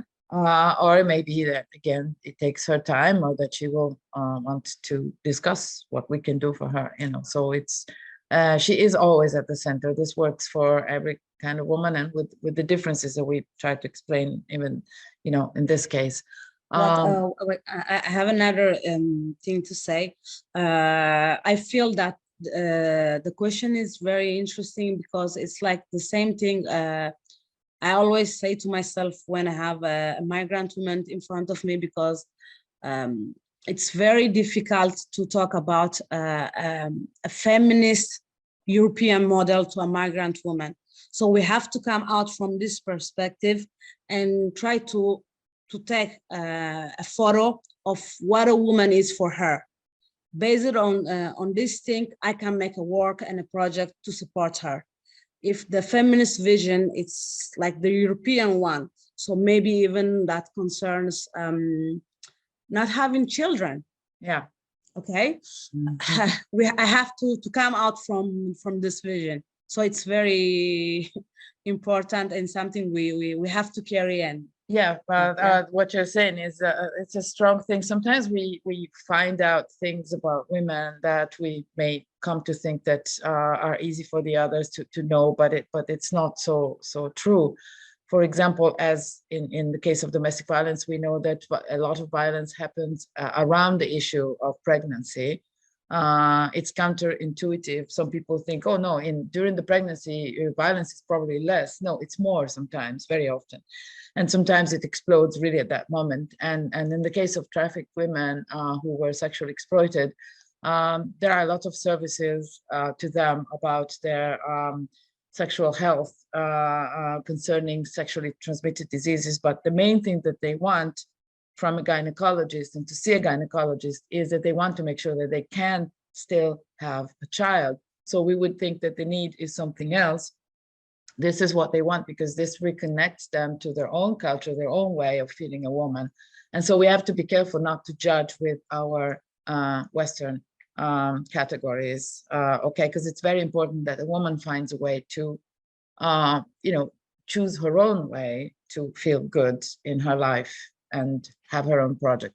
There was another question, which was, another thing I was wondering is, how can you help a woman who cannot get an asylum refugee status, even though it is obvious to you that she will be in danger if they go back to where they came from. Okay, so I don't know how it works in other countries, but I can say in Italy, first of all, there are law tools. You know, it's not just the first instance way when they deny you that the asylum, the refugee seeking woman goes back to her country. So there are other, let's say, national laws that can help you to go and request another kind of documents. Many women that they are not like, let's say, it's not a good word to nominate, but in the refugee categories, but they are inside a national law that can protect them as victims of violence, let's say. So there are other tools. But if I want to go inside and try to analyze the words, I can answer, it's difficult to help a woman that doesn't have documents in terms of creating her own project and going through her project of life and independence. So creating her work, making many things, but we can do a different kind of work, let's say. So this we can do it. Another question, do you have in your shelter immigrant women who were trafficked in Italy, and how you deal in general with women who were trafficked? Yeah, we have in our in the house for migrant women, actually we had many women that come from trafficked situation. I have to say that they didn't come in their first stage of their life in Italy to this project. So they have been followed before us in many other organization, or also the traffic, how you call it, filtro? Filter? Yeah, the trafficking network organizations. But once they arrive to our project, first of all, like for all the women, we start based from their needs. So many of them, they just want to go ahead with their life. So what they want is to learn the language, to learn to make professional courses. Some of them, they ask us even like this was not expected, but they want to process their trauma because they didn't choose to get inside this trafficking. And also it's difficult for them to get a relationship with other women because the person who trafficked them in many cases is a woman. So for them, it's very difficult to get into relation and to trust the work of other women. So our first period of the project, it's mainly based on supporting them in concrete things and give them the time to understand who we are, to trust our work, and to give them all the necessary tools to rebuild their life. Once they have all the important things to settle their life in Italy, in the new context, they give you and they share what they want. And we don't force them to share like what we want and what's important for us. We work with what they share. I always told them, I make a funny but an easy way to get into relation with them is like when you go to the doctor and you have a headache and you tell to the doctor, I have a headache, but you have a toothache. So the thing is, if you tell me what you really want, I can support you with this, but you don't need to tell me everything because I'm here, like also in the silence. I'm here also in just like to not make you feel lonely, to not make you feel that you don't have somebody who believes in you. Like also when we don't talk, you know, somebody who believes you. You are in this project, and once you arrive in CADMI, we believe that you're not going to be alone anymore. So this is our work.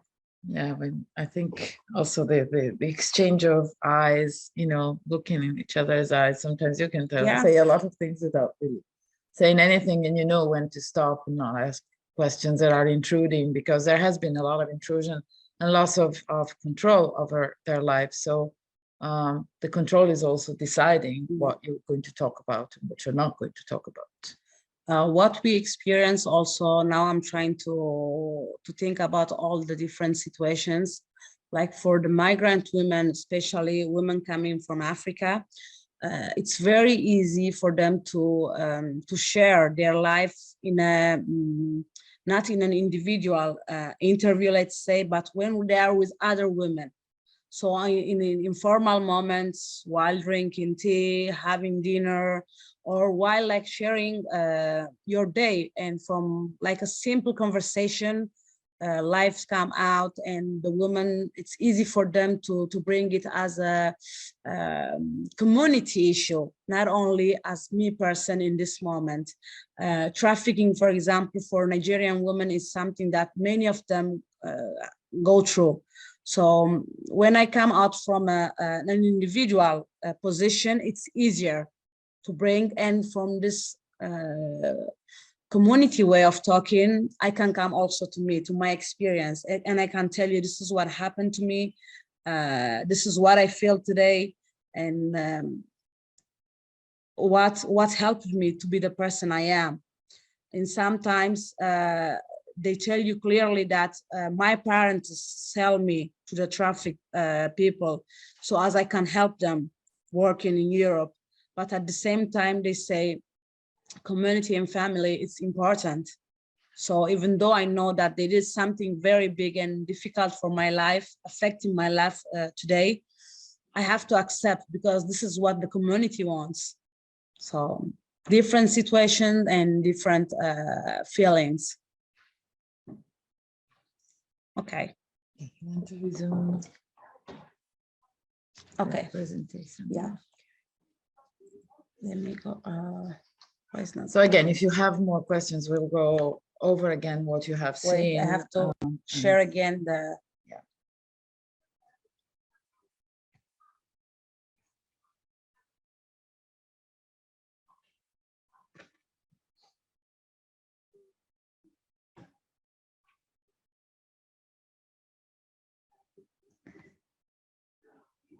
Okay. Okay, let me go like this. Maybe it's easier.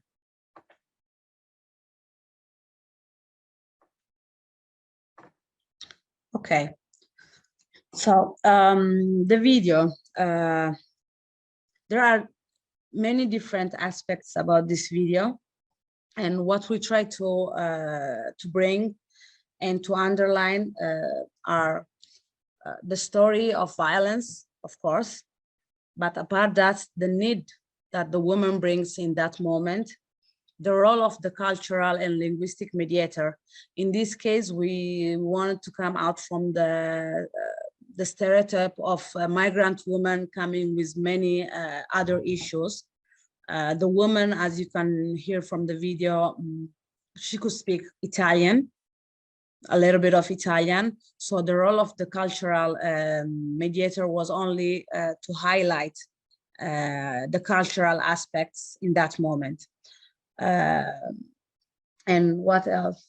And yeah, so these are the main things about what's happening. No, sorry, I just wanted to put it in the, you know, in the presentation position, so we don't. Yeah, they okay. can see a little bit better slide. Sorry for interrupting. You do, okay. But oops, why is it going? Okay, here. Okay, yeah. Great. So okay, so the cultural mediator is something that it has been improved inside our anti-violence center in this last 3 years. And we bring and raise this issue about the cultural mediator at a national level, because we wanted that an operator could have also this linguistic and cultural tools. So it's not a woman like coming from outside and just highlight and help us to understand better a woman, but it's a person, an operator a woman that works daily in our center and knows what's our methodology, how we work with women, and what we believe about our work. So it's very important, and we have been training in these 3 years also at a national level, all the cultural mediator inside all the other centers of delle. What's the role of the cultural mediator? It's a difficult role, but at the same time, the most important while we approach to migrant women. We call it a bridge function because the cultural mediator it's important that helps both sides, have to help the woman understand better the context, where she is, try to explain to her all the relevant, give her all the relevant information about the context and the work of the place in which she is. And the other side have to help the woman to understand better all the resources that are available for her, to highlight the cultural differences. This is a very important thing because we believe that a mediator have to believe in the possibility of leaving the violence through a path of empowerment. This means me as a mediator, cultural and linguistic mediator, I don't have to minimize or try to understand or be soft with cultural aspects, especially when they are related to violence.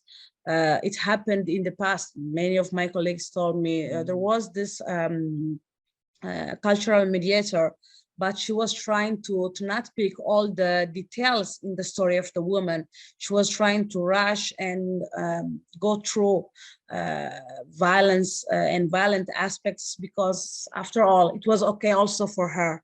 So this fact, it's very important. We have to be okay in that moment. We have to believe in going out through violence with empowering the woman. And I don't have to focus on me. I have to come out from me as a cultural mediator and try to put light in the woman, try to bring all her feelings, to try to understand what's happening and try to create an atmosphere of trust between all the people that in that moment are with the woman. So I have to come out from me and be put on the center of that tension, the woman in that moment. Yeah, I've had experiences also sometimes of a translation that was leaving out. In that case, it was Spanish, so it was easier to understand that something was being left out. For example, what was being told, things that we were saying were not really being, translated correctly. There was some kind of interpretation. There was minimization in other cases, or sort of like, well, in that culture is like that. So women are sort of like easily gullible, and which is not true, because when you speak with the woman, then you find out that there is a lot more awareness. She just needs a space where she can let that awareness come out. And it only comes out if she understands that we that are listening to her are really going to listen to her and are not going to be judging her and are not going to minimize what happened to her. So we're completely open to what she's saying, and she understands that we know what she's going to talk about, so she can do it safely. So this is really very, very important. In fact, when the woman comes to our center, one of the first things that the cultural mediator have to do is like to introduce the center, to introduce herself, say to the woman that I'm an operator inside the center, and what we're going to say today, it remains here. It's very important, this aspect, because many cultural mediators are inside the communities. And for women that come to our center because they are running away from a very difficult situation, coming here and find in front of them a woman that's inside the community, it's very dangerous. So we have to be low profile, try to focus on the woman's story, try to make her feel safe in that moment. and to let her know that what she's going to say in that moment is going to stay inside the center. It's only to support her and not bring out her story and not respecting her privacy.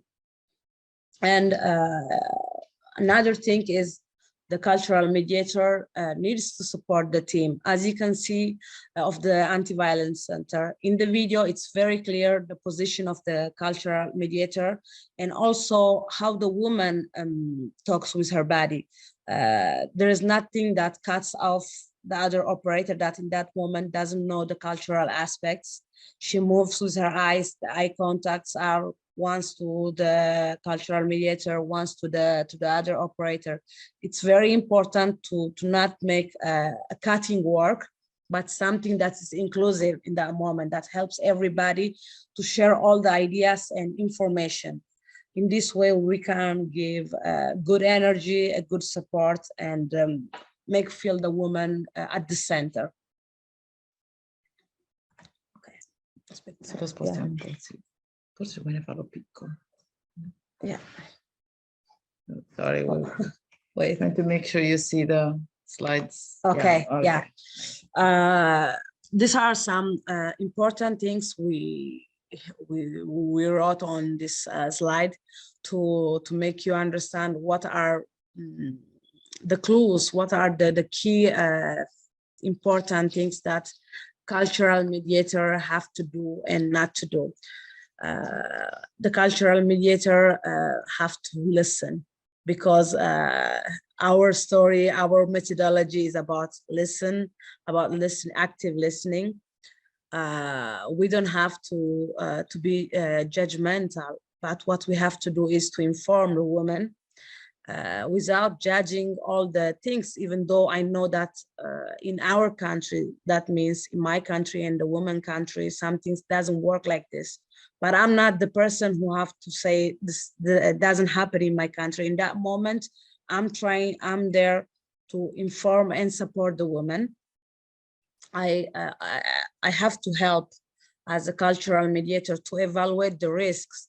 As I was saying before, our project, House for Migrant Women, is a project not for women living in a dangerous situation. So many women are out of violence, but they never process the trauma. Evaluate the risk means also to help them to not fall again in violent situation.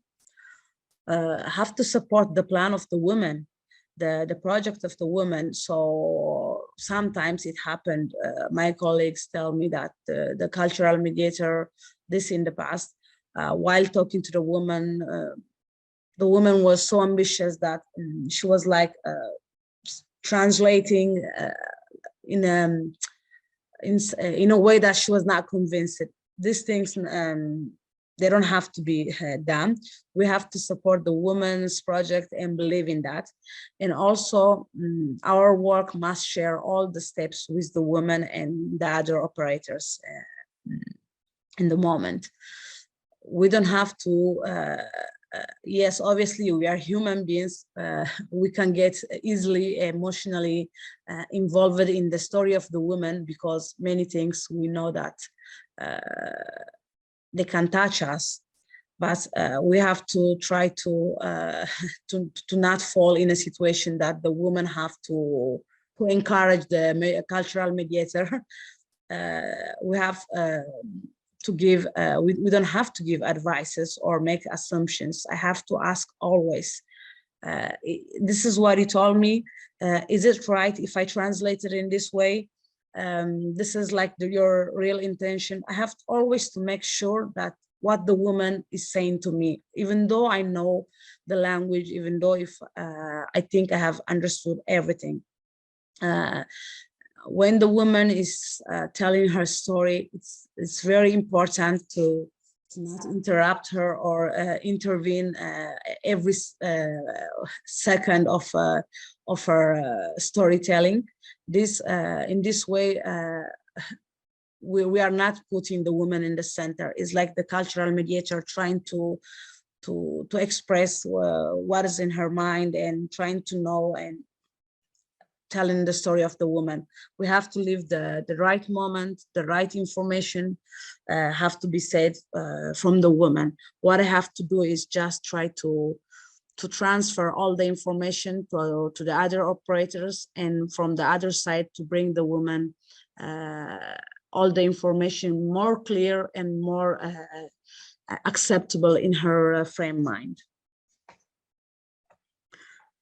Okay, this if ever there are any questions about this, or There is a question. Yeah, thank you. In the chat. Wait, let me read it. Yeah. And this is a lot of women victims of domestic violence and or trafficking suffer from mental illness due to the trauma, and how you deal with them. Okay.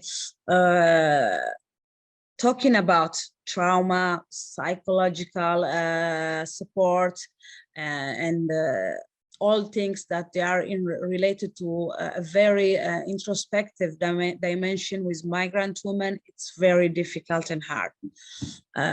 Obviously, we offer them many possibilities. Our work is believes also in while a therapeutical way of talking and supporting women with women, but this doesn't have to be confused with a proper psychological support. For migrant women, especially women coming from domestic violence and trafficking suffer, they need time. Like this is the most important thing. We can't propose them to do or to process their trauma because the anti-violence center offer this opportunity. Yes, we have to offer them this opportunity, but we have to wait. Waiting means also to, it's very important for the woman to make space inside themselves. They have too many traumas, too many things to solve. So once their introspective dimension, it's a little bit lighter, it's easier for them to open a window that helps them to process and to accept other possibilities and other possibilities. What you want to say? I was going to say, there's one thing that we do, and it's part of our methodology. When we say that the strong word is, and the strong meaning we give to relationship, what violence does, it takes away the trust in relationship. And so it's the trust in other people. And so the women cannot face what is deep inside them. They need a safe place, is also a place where relationship is something that they can think, they can regain trust in the possibility of relationship with other women. And you know, you see them were mentioning before. Why? Because, for example, in certain cases, it's the madame that is the violent person, or that have been betrayed by a mother, for example, when they were taken away from their countries, sold, or, you know, they had to go through rituals that were meant to get them trapped psychologically, and think that they have a debt. So relationship is fundamental. It's not something simple, because it's the whole idea that even when they make a mistake in living there, using the tools in the house, things are said in a certain way, and it's not easy to make them understand that nobody is getting angry at them, you know, that the other women in the house or the operators that are present. It is always the idea that you can trust the environment to be safe, because anything that can happen to get out of trauma has to, first of all, come from being in a place where they feel safe, in terms not just of outside safety from risks of somebody coming, but also safe inside the relationship with others. I can be myself there.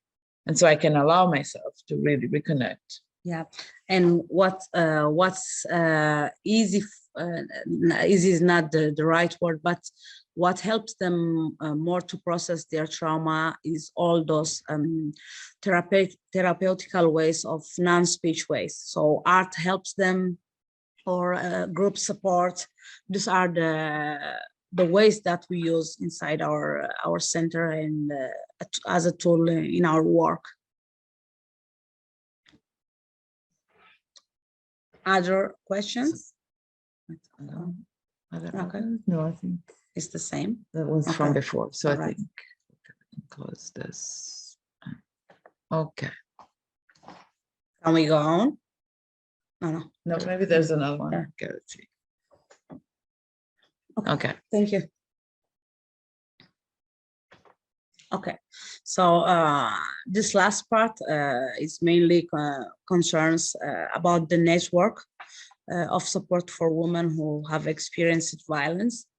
As my colleagues told you in the last session, there are many similar networks between, let's say, the rest of the women and the migrant women. What's new in this network is obviously the Territorial Commission for International Protection, the migrant women communities, expert lawyers in international law, Family Counseling Center, Association of Migrant Women, and expert psychotherapy, and this includes art therapy, group therapy, and all the other things we just said with Ilaria. The network of the woman, what we think is there's no built network before the woman arrives. All the network created for the woman are different. Each woman creates her own network. This means when a woman arrives and is trying to build a project of her life, the network begins and is raised in that moment. So there are some women that in their network, they can include all these services or supports or networks. Some other, they just need one. We had women that as a network, they had only their communities or social services because they were mothers, or other, they were just, they rebuilt their life in a new way and just with our support because they were, they had a very strong background, so they just need somebody who believed in them in a safe place and a safe relationship. So the network, it changes every time. It's raised and amplified with the woman need. And what we think that's very important is to make this network interactive, to always tell the woman which one to involve, which one to let the woman choose her own networks, and always try to ask the woman if she's agreeing all the steps we are doing together with the network. For example, we as Anti-Violence Center, we never exclude the woman from our network. When we do a network with the woman is always present in our networks, because we are not working for the woman, but we work with the woman. This is a big difference between our work and all the other services. In the years, it was always an issue with all the other services, because usually services, they talk when the woman is not present about her. We talk with the woman. She's always, she have to know always her steps. She have to choose which way she wants, and we are there beside the woman, never like to be in front of her or doing something for her without her permission. This work is very important for us. Wait, sorry. Okay. Okay. What I want to ask is, even like in the other places or in the other countries, it's a common thing that women are present in their network or in the construction of their projects, when there is not only present the Anti-Violence Center, but also all the other places. So if somebody can tell us a common way of working in the other countries. It's very interesting for me to know that.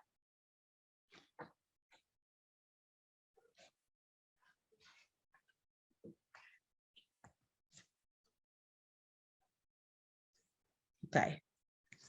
No experience related to this? Okay.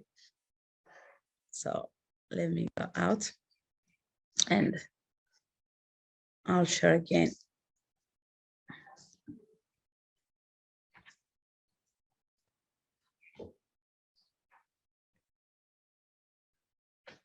In the chat, someone wrote that in Romania, we have survivor networks similar with your present. Yeah. Okay. Okay. And it's a common thing like to. Okay. Okay, this is the website. And it's common like to bring in all the networks, the woman herself trying to be the center of her projects, or is all the services talking together and presenting the decision to the women?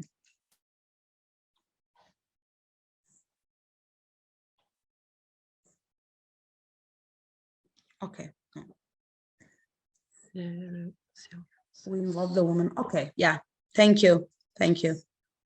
Sorry, I'm trying to write it. There is another comment about Finland. Okay, in Finland, we do have a net. Because yours, the women are the center of everything we do. That sounds really good. Great. Yeah. So the network is CEUREUSESC. Okay. Yeah, this is something very difficult to let understand all the other services in Italy, because when it's a service that you give, okay, the woman can be with you. But when it's something that involves the woman in the decision, they always ask to meet and share ideas without the woman. And in second instance, decide what to tell the woman. We don't agree with this thing because it's her life. The woman can have to decide what's important for her in that moment. Yeah. Yeah, exactly. Exactly. This is what we say. And to create an environment where they can feel free to say what they want, of course, because you know, it's important to involve them and to make sure that they're always listened in any part of the process, not just when they're with us in our center. Yeah, especially I'm thinking about those cases about migrant women that are mothers, single mothers in this country. There is a big judge on them from the social services and all the other service on them being as mothers, because you cannot pretend or demand from a woman to be a mother with a Western model. So when they arrive at school and they don't give a kiss or whatever to their children, they look at them like non-able mothers or non-caring mothers, for example, you know, they give importance to some aspects that they are very Western. Many mothers, they tell us, yeah, they send me a report at home because my son or daughter, they were acting in this moment. This is because they don't want to get in their dimension, and they just pretend the mothers to change because they are living in a new context without waiting or listening to how it feels to be a mother and how it's difficult to be a mother in a new country with a model that works in other countries. So there are these big difficulties for the women, you know, and they are not understood by the community in which they live. And this brings them, as Ilaria was saying before, a lot of isolation. They fear to interact with other people because they fear their judge, or they fear that they are not appropriate in that moment. So there are different situations, and the network, it's very important because the woman needs to bring how she is, the way she acts, and it's important for the other to to just say, okay, this is how it works in my country, but let me see why she's acting in this way or why she's behaving in this way. Because only by trying to be in the other's part, we can do a better job. Then what we have here? Okay. Okay, so the purpose of our network, as we were saying also last time, is to support and assist single women or women with children so that they can live violence and live safely. Like, we have to always remember our aim when we do the network with our other association dealing with women. In our experience, it always happens that also those associations, Italian language schools, they make the network of the women, because women arrive in Italy, they go in these schools, and these schools are their only way of having interaction with the society. So what we have been doing in these last years also is to involve the schools, the organization, also those who are not institutional, because women, they live and they interact with these associations. And by exchanging our ideas and our work with them, we can say that our daily work today with migrant women is completely changed, is enriched. We are more organized. We have all the necessary tools to welcome them and ensure them successful access to our center. And our biggest challenge in this moment is always to arrive to all the women who are not inside the formal contests in this moment, because those women are those more vulnerable in this moment in Italy, as talking about migrant women. Thank you. You can interrupt them. Yeah. All right. So if you have any other questions, if you prefer to say that or rather write them, you can read them again in the chats.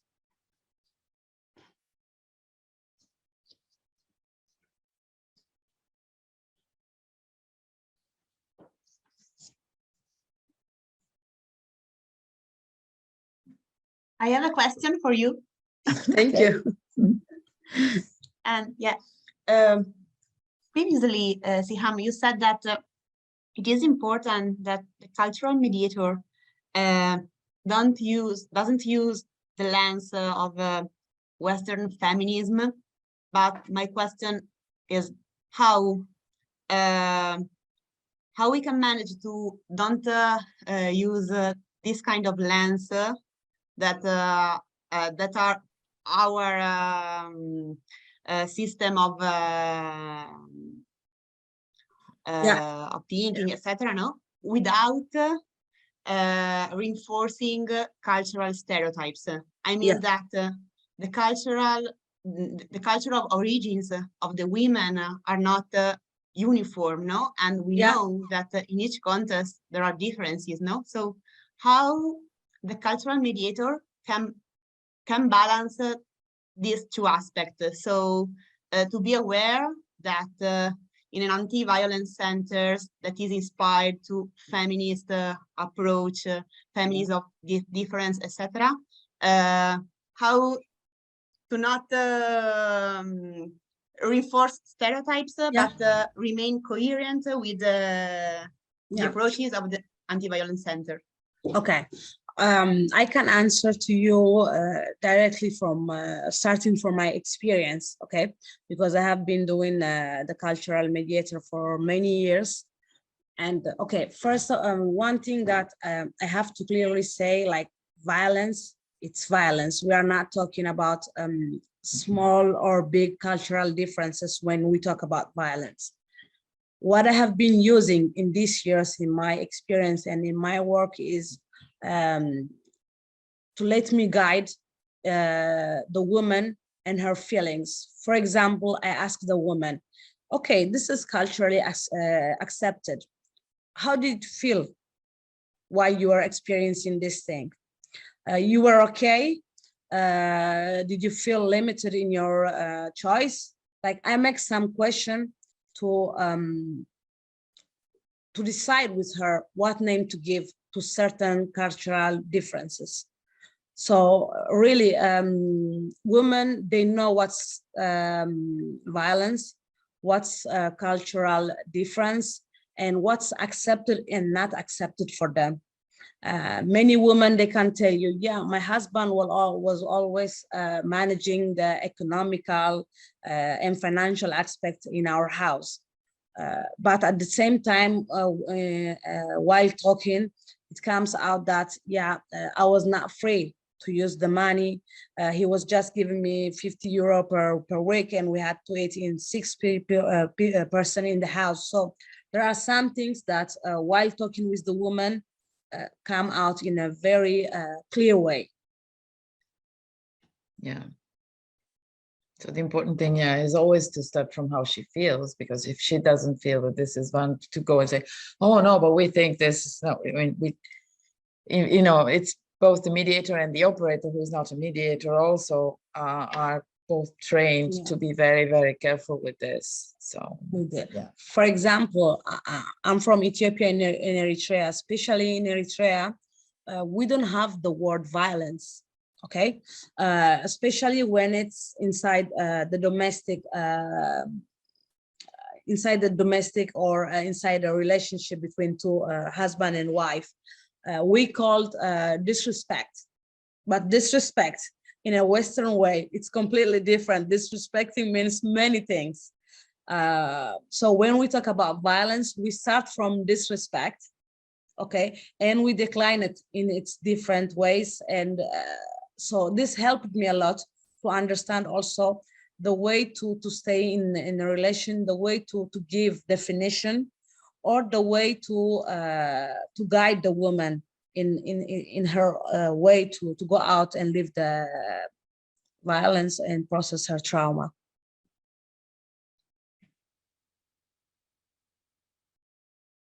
I guess you can go through the concept of what is fair and what is not, justice and injustice. Yes, yeah, this is probably a concept that can help when you're in a culture where not even the concept of violence is, you know, has a word to define it.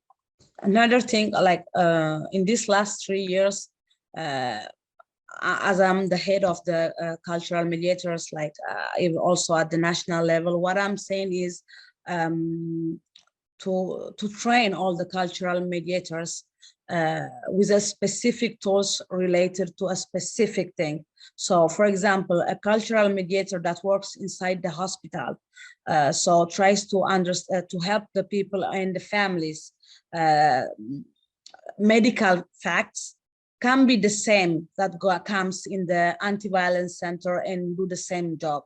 The one who works in the courts have to be specialized with the court issue, way of saying, how to be there. So there are different categories, different places where to work, and different specialization. We cannot be everywhere and all the time. This is something I deeply believe, because in my daily, even though I speak Tigrinya and Amharic fluently, there are some aspects, cultural, but also linguistic, that they are not common in my daily conversation and in my daily way of talking. So before I go to anti-violence center, I have to make sure how I feel, respect, how I feel when it comes to violence. If I have enough, if I have already processed this dimension as a person, if I believe that we can go out through the empowerment or believing in a woman's story, I have to be okay with many other things. I cannot just wake up in the morning and say, okay, I know the language and I can go and work with, we work with people, we work with women that they are in a certain condition. We don't think they are victims. We believe that they are strong women trying to rebuild their life because somebody limited them or somebody took all their energy and whatever. So I have to be okay in that moment, and I have to be ready to open my head, my heart, and everything to support the woman. Yeah, she's the expert in, you know, where she wants to go, in which direction, how to use her strength. So that's, yeah, definitely. yeah. So there is another comment. In our experience, when we tell women about their rights, the woman will understand what to do and when to do it according to her needs. Usually a woman becomes stronger when she knows how the system works. In fact, many of them, when they arrive in our place, they say, I have never tried this before.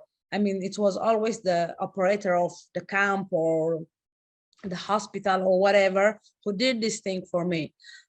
Obviously, at the first time as an operator of the anti-violence center, I'll show you how to do it. But my main concern is that you'll learn and you know how it works, how you can do it. And I deeply believe that you can make it and you can do it.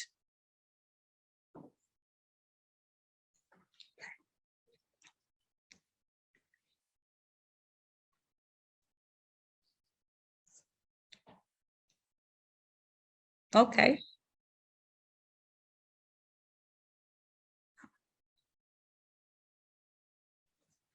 So thank you. You're welcome. For this interesting session. And yeah, I think that you provided a lot of inspirations and suggestions. And as the last time, 2 remarks at the end of the meeting, all of you will receive the evaluation form by email. If someone need to receive the certification of attendance, please write to us. You will receive an email, both with the email to the evaluation form and also to request the certificate of attendance. And at the end of the session, you will receive also the presentation used during the meeting.